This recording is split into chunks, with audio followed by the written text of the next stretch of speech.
안녕하십니까, 래필입니다. 4월 4일 두산 NFDT 보도록 하겠습니다. 증시 먼저 보겠습니다. 코스피 0.86% 하락했고요. 코스닥은 0.57% 상승하면서 마무리가 되었습니다. 자, 오늘 코스피와 코스닥은 조금 하락하고 약간 상승하면서 진행이 되었는데요. 우리나라에 좀 중요한 정치적인 이벤트가 있었습니다.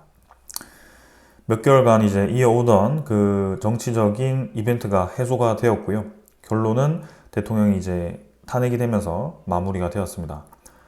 새로운 이제 대선이 열리게 될 거고, 그때까지는 대통령은 공석이 될 거고요. 우리나라에 이제 계속해서 불확실성이 쌓여가던 그 상황은 해소되기는 했습니다. 그러면서 이제 코스피가 반등을 했다가 다시 떨어지는 상황이었고요. 코스닥도 마찬가지 같은 움직임을 보였습니다. 우리나라 환율은 1,446원으로 5.7원 정도 하락하면서 진행이 되었고요. 장중에는 아주 급락을 해서 1,430원대까지도 환율이 급락을 했었습니다. 그러나 다시금 환율이 반등을 하기 시작하는 상황이고요. 여기에 대해서는 조금 이따가 설명을 드리도록 하겠습니다. 국내 증시는 지금 코스피 계속 떨어지고 있습니다. 2,460포인트로 지금 하락을 또 진행을 하고 있고요. 어제도 그렇고 오늘도 그렇고 코스피는 상대적으로 세계 증시 대비해서는 강한 모습을 보이고 있습니다. 저점을 이제 낮춰가는 과정에서도 계속 이제 아래에서 받쳐주는 모습이 나오고 있는데요. 일단은 양봉을 두 개 다 만들긴 했습니다만, 하지만 사실상 이제 저점은 낮아지고 있는 상황은 맞죠. 그래서 여기에 대해서 좀 더 다음 주의 흐름을 봐야 됩니다. 그리고 이제 투자자 수급을 보게 되면 외국인 투자자가 1,001조 8천억 가까이를 매도를 했고요. 오늘도 1조 이상, 거의 2조 가까이를 매도하면서 상당히 크게 지금 외국인 투자자가 이탈을 했습니다. 정치적인 리스크가 해소되었음에도 불구하고 이제 외국인 투자자가 크게 이탈을 하는 모습이었는데요. 저는 이게 상당히 중요하다고 생각이 됩니다. 우리나라 증시에 대한 이 외국인 투자자의 평가가 지금 나타나고 있다고 보여지고 있고, 우리나라의 경제가 앞으로 어떻게 될지에 대해서도 외국인 투자자가 흐름을 보여주고 있다고 생각합니다. 기관 투자자 6,200억 매수를 했지만 결국에는 연기금 투자자 위주로의 매수가 계속 이어지고 있고, 금융 투자도 3,500억 매수하면서 단기적인 급락에 대해서 저점 매수를 했습니다. 하지만 이 금융 투자는 언제든지 빠져나갈 수 있는 수급이고, 연기금 투자자는 우리의 연기금을 계속 부어다가 코스피를 방어하는 데 사용을 하고 있습니다. 과연 이게 언제까지 방어가 될지가 이제 의문인 상황이고, 지난달 이제 거의 4개월, 5개월 동안 코스피를 계속 매수만 하고 있거든요. 자, 근데 코스피가 점점 이제 좋지 않은 방향으로 흘러간다면 연기금 투자자도 상당히 큰 손실을 볼 수 있는 상황이 될 수 있는데, 일단은 지수 방어 차원에서 들어와 주고 있습니다. 그 덕일까요? 외국인 투자자는 계속 빠져나가고 있고요.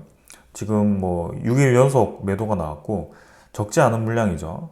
지금 2조, 1조, 3조, 4조, 5조, 6조, 6조까지 거의 6일 만에 6조가 이탈했습니다. 매일 1조씩 매도를 했다라고 봐도 되거든요. 그만큼 코스피에 외국인 투자자가 급격하게 빠져나가고 있다. 환율이 이렇게 떨어졌는데도 불구하고 외국인 투자자가 이렇게까지 빠져나갈 이유가 있을까라는 의문이 들 텐데요. 결국에는 한국에 대한 이 원화 가치를 생각할 수밖에 없습니다. 원화가 가치가 강해질 만큼의 상황이 올 거냐? 네, 결국에는 우리나라의 경기가 좋지 않다라는 뜻이고, 경기가 침체가 되어 있다는 것은 뭘 해야 되죠? 네, 결국에는 시장에다가 돈을 풀어야 됩니다. 그게 여러 정책에 의해서 추경이 될 수도 있고, 금리 인하가 될 수도 있고, 그런 상황인데요. 그 모든 게 어디서부터 오죠?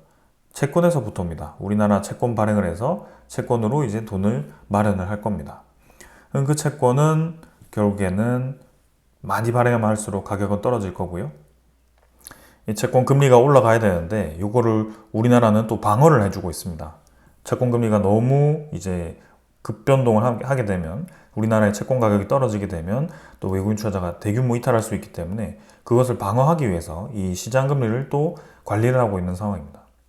그렇기 때문에 이 돈을 계속 찍어내면 찍어낼수록 우리나라는 기축통화가 아니기 때문에 상대적으로 돈 가치가 계속 떨어질 수밖에 없는 상황이 될 거고요. 거기에 대해서 이 경기가 살아날 거냐에 대한 의문을 가졌을 때 우리나라의 전체 자산 비율이 87%가 부동산에 집중되어 있기 때문에 요거를 해결하지 않는 이상은 결론적으로는 계속 돈을 풀어도 부동산으로 할 수밖에 없다. 이러한 것들을 해결하지 못하면 경기는 살아날 수가 없다라고 생각할 수밖에 없겠죠. 그리고 최근에 이제 미국의 관세 이 부과에 의해서 우리나라가 상당히 지금 큰 타겟이 되었습니다. 다른 국가 대비해서도 지금 아주 불리한 입장인데요. 그것을 이제 생각이라도 했듯이 외국인 투자자가 대규모 이탈을 하게 되었습니다. 그래서 환율이 떨어졌을 때가 오히려 외국인 투자자에게는 기회였을 겁니다. 왜냐하면 원화 가치가 상대적으로 강해졌던 시기였기 때문에. 그래서 월 초에는 쭉 떨어졌다가 다시 올라갔다가 쭉 떨어졌다가 올라갔다가 지금 그렇게 반복을 하고 있죠. 결국에는 환율이 크게 내려가지 못하고 있는 상황입니다. 그래서 대통령에 대한 그런 탄핵 여부가 정치적 리스크로 상당히 환율의 단기 급등에는 큰 영향을 주었지만 지금 상황에서 보았을 때는 드라마틱하게 이 대통령이 탄핵되었다라고 해서 환율이 떨어질 것 같지 않다. 그래서 근본적인 지금 우리나라 고질적인 문제가 있는 거고 거기에 대해서 계속 원화를 찍어낼수록 미국의 이 원달러는 높아질 수밖에 없습니다. 근데 지금 여기서 중요한 대목은 우리나라의 이 원달러가 사실은 떨어져야 하는 이유가 또 하나 있습니다.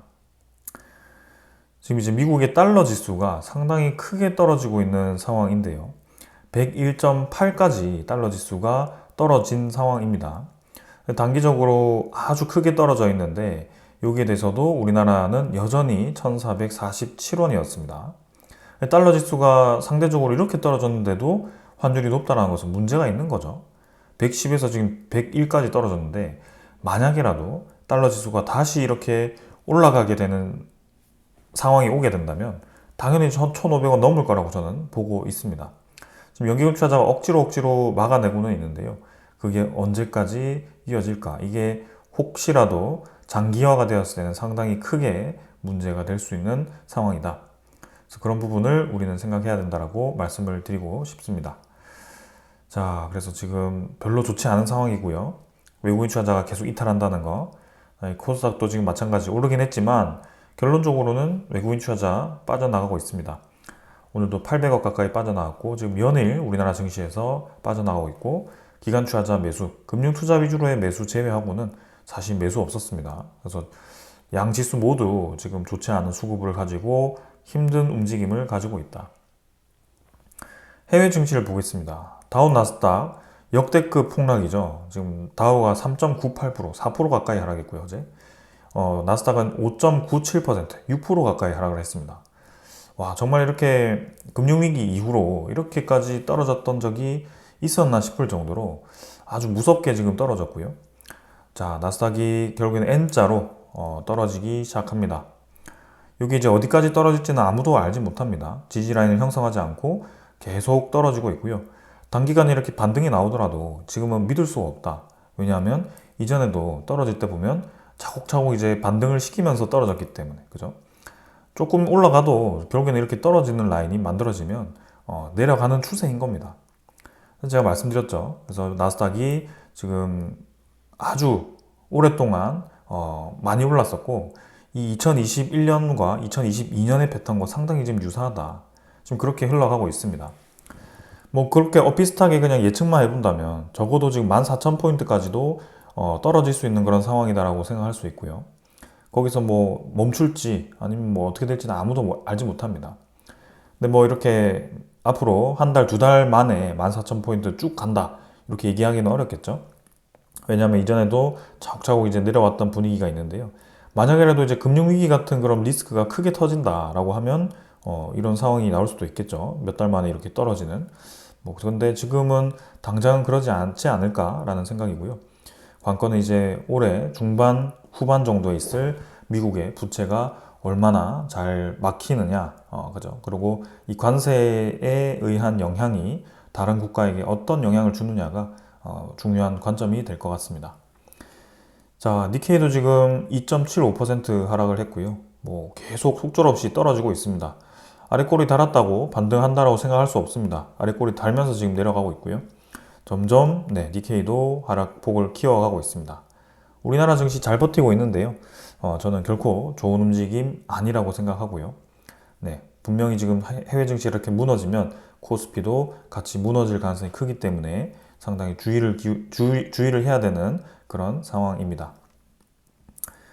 자, 그 다음 지수 선물 보겠습니다. 선물 지표 예사롭지 않죠. 어제 나스닥 6%, 다우 4% 떨어졌는데요. 선물 지표 또 2%에서 3% 정도 떨어지고 있습니다. 엄청나게 크게 떨어지죠.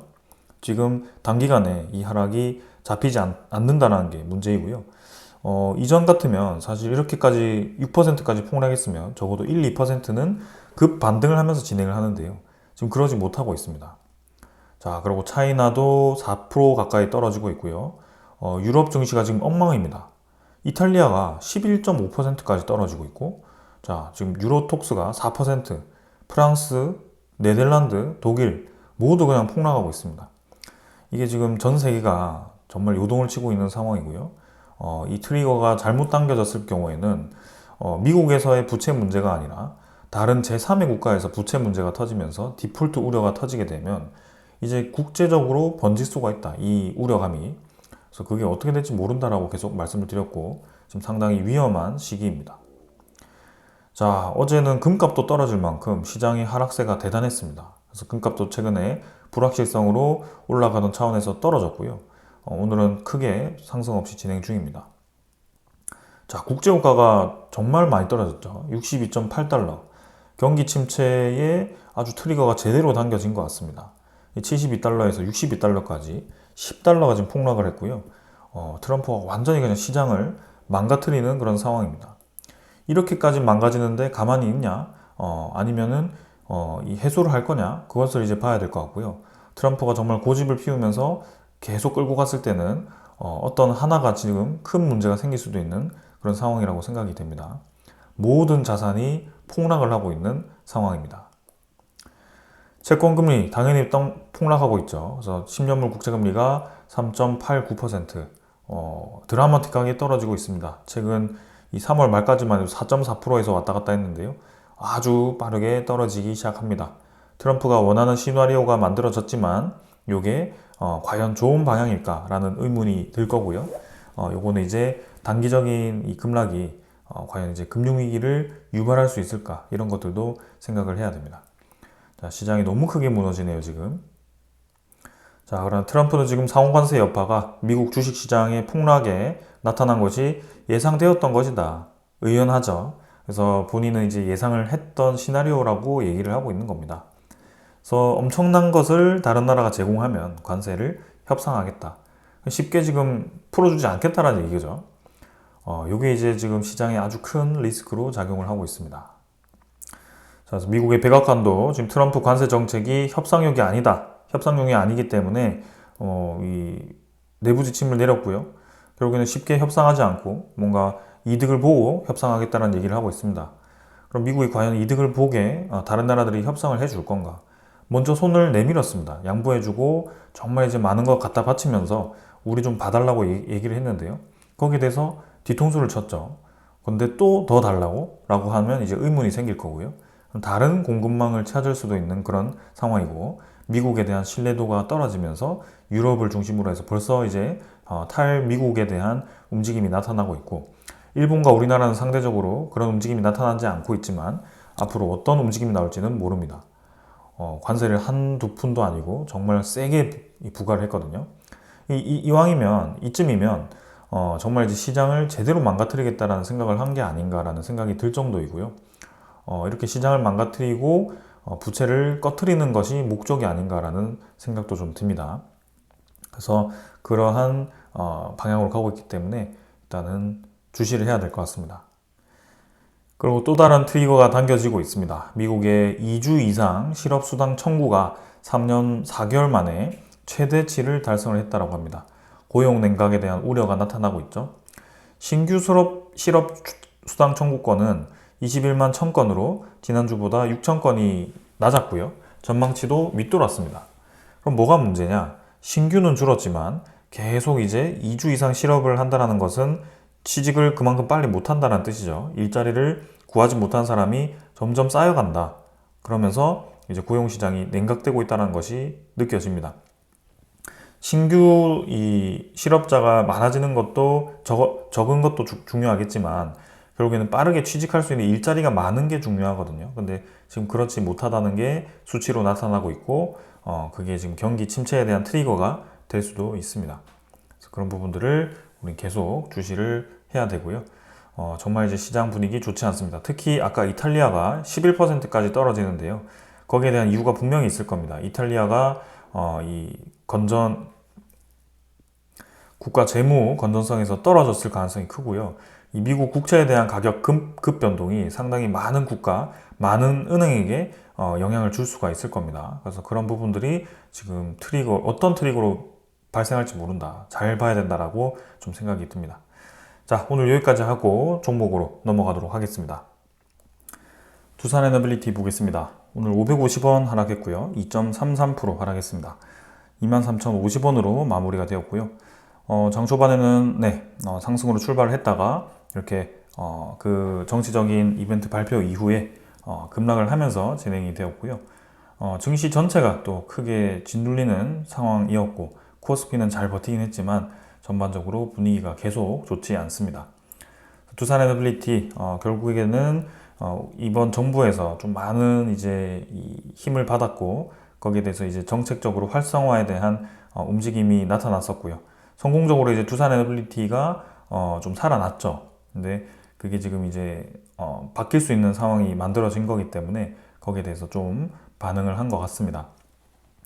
자, 그래서 지금 23,000원까지 겨우 버티긴 했지만 사실 지금은 뭐 얼마까지가 버텼느냐가 큰 의미가 없을 정도로 이 두산에너빌리티만의 문제가 아니라 시장 전체 분위기가 너무 좋지 않습니다. 930만 주까지 거래가 나오긴 했지만 하락을 하면서 나온 거래이기 때문에 결코 좋은 거래는 아니고요. 일별 이 차트도 오늘 이제 상당히 크게 떨어졌을 때는 22,000원까지도 거의 하락을 했었습니다. 그래서 급락을 했었기 때문에 뭐 아래 꼬리 달고 반등했지만 사실상 이제 월요일에 시장이 열렸을 때 추가적인 하락이 충분히 나올 수도 있는 자리입니다. 그래서 이제는 증시가 떨어지면서 계속 두산에너빌리티는 밀리고 있는 상황이 사실이 되었고요. 바닥 라인, 지금 쌍바닥도 형성하지 못한 채로 주가가 하락을 하고 있습니다. 5일선, 21선, 61선이 이제 데드 크로스로 이렇게 떨어지는 분위기고요. 단기적으로는 상당히 시장이 어렵다. 추가적인 하락이 나올 수 있는 대목이기 때문에 지금이라도 신규 매수는 아직도 저는 반대를 하고 있고요. 어제부터 해서 이제 매도에 대한 의견을 물어보신 분들이 있는데요. 저의 의견은 급락을 할 때는 사실 매도를 하는 것은 추천드리지 않고요. 분명히 이제 반등을 하는 시기가 올 겁니다. 쭉 이렇게 떨어지지만은 않을 거고요. 반등하는 시기가 온다면 그때는 익절을 할 수 있는 기회가 올 거다. 근데 뭐 아주 멀리 바라보신다고 한다면 지금 굳이 제가 이전에 리스크 신호를 말씀을 드렸을 때 매도하지 않고 지금 매도한다는 것은 좀 많이 아쉽고요. 그냥 가져가 보시는 것도 저는 좋다라고 생각이 됩니다. 자, 그래서 전체적으로 분위기 너무 안 좋습니다. 그래서 뭐 차트 더 보지 않고 넘어가도록 하고요. 투자자 수급은 외국인 투자자가 94만 주를 매수를 했습니다만 사실 뭐 매수는 밑에 받치면서 매수한 거고요. 이게 정말 매수를 한 것인가에 대한 의문감이 들 정도이죠. 그래서 하루하루가 계속 외국인 투자자에 대한 수급에 이 변동성이 생깁니다. 그게 공매도가 풀리면서 그런 상황이 생기는 거고요. 대차 잔고가 늘어났다가 줄어들었다가 공매도 잔고가 늘어났다가 줄어들었다가 이런 상황이 반복되면서 점점 이 수치에 대한 신뢰가 좀 떨어질 겁니다. 그래서 전체적인 추이만 좀 봐야 될 것 같고요.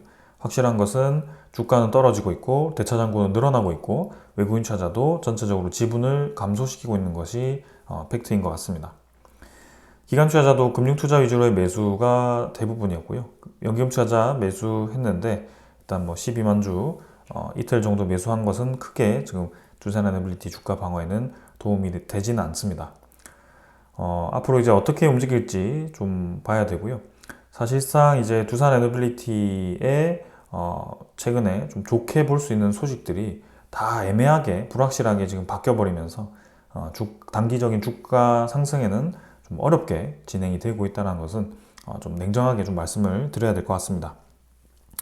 자, 그래서 추가적인 하락은 충분히 저는 가능하다라고 보고 있는 상황이고요. 조금 더 면밀하게 지켜보도록 하겠습니다. 그 다음 공매도 잔고 한번 보겠습니다. 공매도 잔고는 지금 38만 주로 진행이 되었고요. 뭐 생각만큼 빠르게 많이 늘어나지는 않고 있습니다. 그래서 조금씩 뭐 왔다 갔다 하고 있고요. 1공매도 거래는 그래도 20만 주 정도로 평소만큼 나왔던 것 같습니다. 크게 많지 않았고요. 오늘은 뭐 전체적인 거래가 좀 있었죠.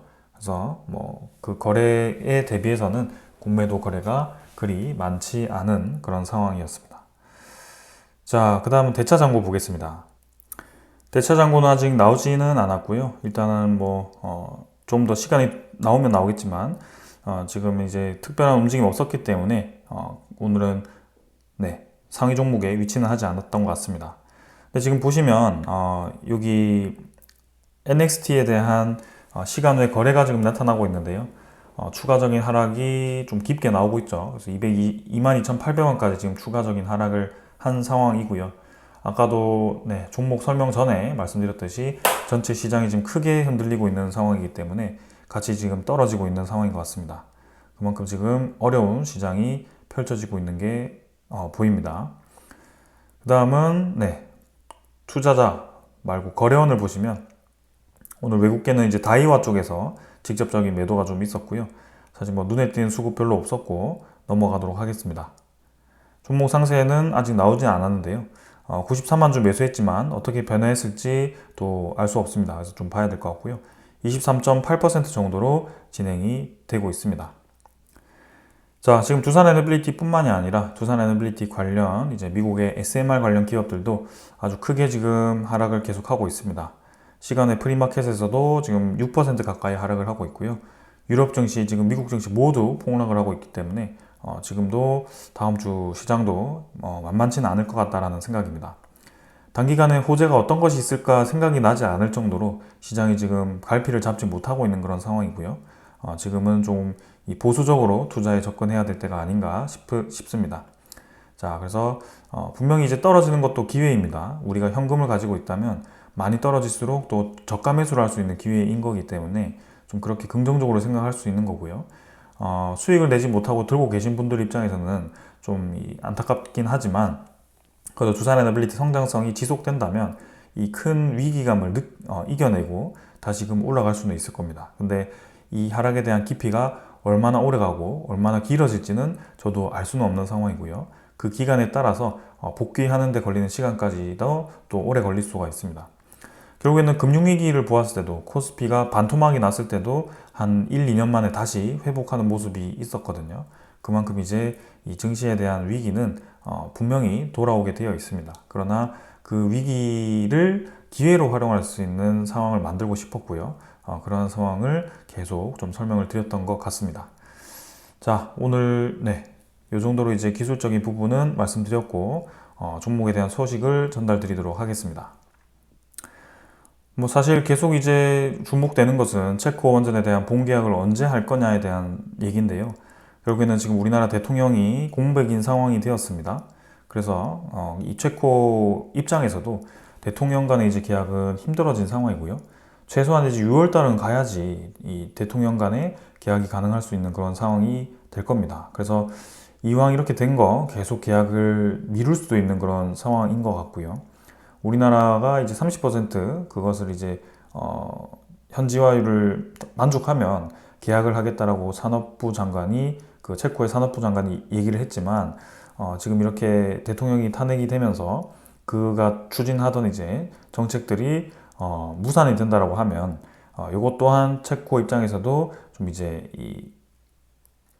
애매할 수 있는 상황입니다. 왜냐하면 체코는 분명히 우리 현재 정부와 협상을 한 거지 정부가 바뀌게 되었을 때 또 내용이 바뀔 수도 있고 거기에 대해서 어떻게 될지 알 수 없고요.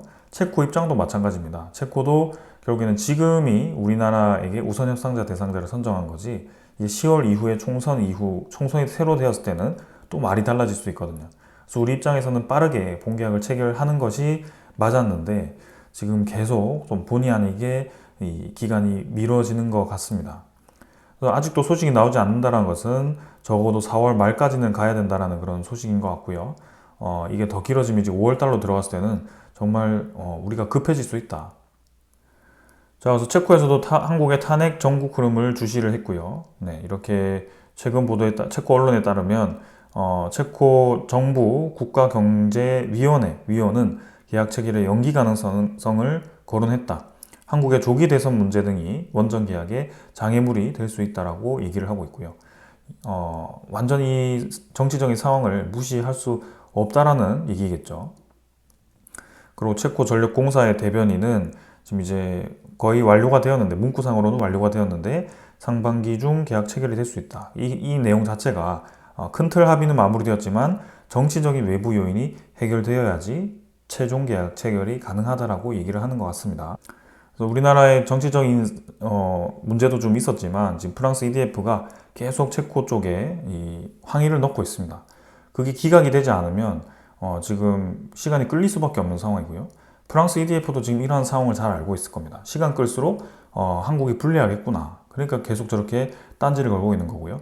우리 입장에서 정말 화나지만 이미 걸려든 것 같습니다. 이 불리한 상황 속에, 불리한 협상 테이블 속에 우리가 들어가 버리게 되었고요. 이 체코 원전 빨리 계약하려고 웨스팅하우스와 합의도 하고 줄 거 다 줬는데도 이렇게 계약이 끌리고 있는 상황이고, 이렇게 애매하게 흐지부지하게 끝나면 정말 유럽 시장에서 우리는 바보짓을 하게 되는 그런 상황이 될 수도 있습니다. 그래서 참 이게 안타까운 사실이고요. 이게 공매도 세력 입장에서는 정말 좋은 소스이기 때문에 저도 빠르게 해결되었으면 하는데 지금은 단기적으로는 좋은 상황이 만들어지지 않고 있습니다. 자, 그러나 이제 저런 대형 원전 말고는 이제 소형 모듈 원전에 대해서는 계속 가능성은 있습니다. 미국 연방 정부 공공부지 속에 이제 16곳에 AI 데이터 센터를 짓는다라고 했고요. 아이더 국립연구소 등 미국 에너지부 소유 부지가 선정이 되면서 2027년 말에 운용 목표를 가지고 있습니다. 두산 에너빌리티 입장에서는 저렇게 이 SMR에 대한 건설이 늘어나면 늘어날수록 당연히 유리할 거고요. 그게 지금 인공지능 데이터 센터의 건설에 활용되기 때문에 AI 인프라 확충 프로젝트 스타게이트가 상당히 중요합니다. 저 스타게이트는 이미 돈은 마련된 거고, 뭐 전부 다는 마련되지 않았겠지만 스타트하는 데는 이제 시작이 될 거고요. 그게 얼마나 크게 되느냐가 중요할 것 같습니다. 자, 그래서 지금 분명히 장기적으로 봤을 때는 이 성장성은 있다, 성장 가능성은 있다. 시장이 어떻게 향하고 있고 두산 에너빌리티가 어떤 기술력을 가지고 있어서 그거와 잘 융합되어서 두산 에너빌리티의 이 수주량이 10조 이상으로 증가할 것으로 예상이 된다. 그거는 맞습니다. 근데 아까도 설명드렸다시피 지금 주식시장이라는 것이 전체적으로 이렇게 폭락을 하고 있습니다. 제가 아까 초반에 말씀드렸던 것보다 지금 더 크게 하락을 하고 있는 상황이고요. 프랑스, 이탈리아 모두 지금 하락을 하고 있습니다. 특히 이탈리아가 12%까지 지금 하락하는 이유가 분명히 있을 거고, 여기에 대해서 우리가 주시를 해야 됩니다. 경기 침체를 이길 수 있는 주식시장은 없습니다. 침체가 오면 다 하락할 수밖에 없고요. 특히 에너지에 대한 인프라는 위축될 수밖에 없습니다. 그래서 그러한 상황으로 가고 있고, 자, 일단은 현금을 보유하신 분들이라면 조금 더 지켜보시길 바라고요.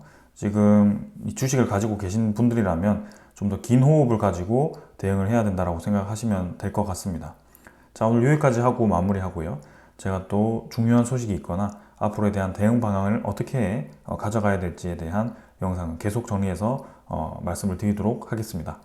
여기까지 하겠습니다. 감사합니다.